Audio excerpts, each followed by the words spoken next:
I'm going to talk about some keys to effective communication and compare that to elements of bad communication. So quite simply, effective communication is when both parties feel respected and understood. This will lead to feelings of love, connection, and peace between people. Bad communication often results in anger, sadness, and resentment, and often leads to unproductive behavior such as passive aggression, sarcasm, and hostility. So the foundation of bad communication rests with black and white thinking, sometimes referred to as all or nothing thinking. This would take the form of assigning blame to oneself or to others, figuring out who's right, who's wrong in the situation, trying to figure out or accusing someone of always doing something or never doing something, even condemning someone as a person versus stating something that you're upset with that they're doing in the moment. So in order to communicate effectively, we need to keep in mind how we listen to the other person and how we express ourselves. And there's 3 keys to how we listen and how we express ourselves that I'm going to go over right now.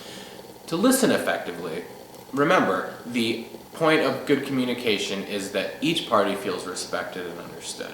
So the listening piece of this is going to be more focused on having the other person feel respected and understood.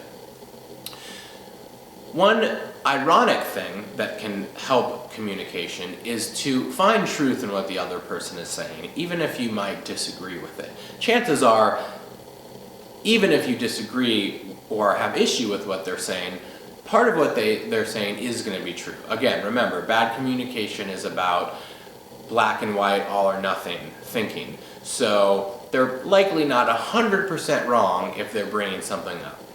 So to let them know that is a good first step in helping them feel respected and understood.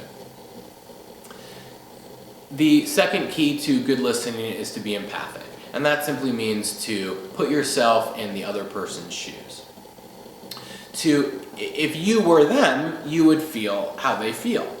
And so that also can help them feel respected and understood. And when we feel respected and understood, we tend to calm down and argue less.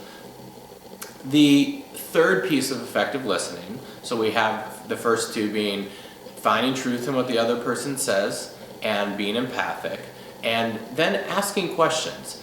Having an attitude of curiosity rather than hostility. To help them feel understood, we need to ask questions about what it was specifically that we did, or what could have we done differently. So there's that element of understanding and respect that what they say does matter. Now remember, the keys to effective communication are simply for each person to feel respected and understood. Right? So when we listen to someone, that's focusing on them feeling respected and understood. But we are equally important in this dyad of communication with one another. And so how we express ourselves is where we get to feel respected and understood. And there's 3 keys to keep in mind when we're expressing ourselves. The first is to state your feelings rather than to act them out. And this is a really simple but important concept.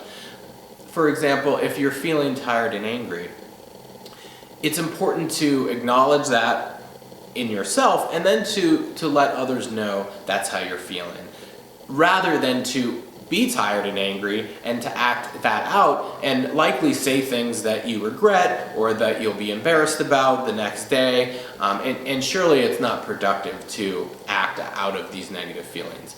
So the first point of effective self-expression is to state your feelings rather than act them out. Secondly, with self-expression, it's important to state your needs. If you're tired and not in the mood to resolve conflict with someone, it's okay to let them know that, and then to simply request that maybe after you eat dinner, or maybe tomorrow morning over coffee, you can talk about this conflict. That the other person's not a mind reader, and so we need to make requests respectfully to the other person. The last point of effective self-expression is to stay positive. When you're stating that you're tired and angry, for example, or frustrated, to simply state that in a tone of voice that's at least neutral, if not even positive. And by positive, I mean that you're acknowledging that you value the relationship, even that you value that someone's trying to resolve conflict. And it never hurts to, in the theme of staying positive, to let someone know that you appreciate the relationship, and perhaps you're sorry that you're in a bad mood, and that you look forward to resolving this sooner rather than later. It can also staying positive can take the form of reminding the other person what you value about them in general or specifically. So, again, effective communication is about each party feeling respected and understood. Ways to create this are to listen effectively and to express yourself effectively. And all's not lost if things don't go perfectly when it comes to conflict. Conflict is inevitable in relationships. So rather than trying to avoid conflict, what we need to keep in mind is what we can learn from it and how we can resolve it. I hope these concepts help you improve your relationship.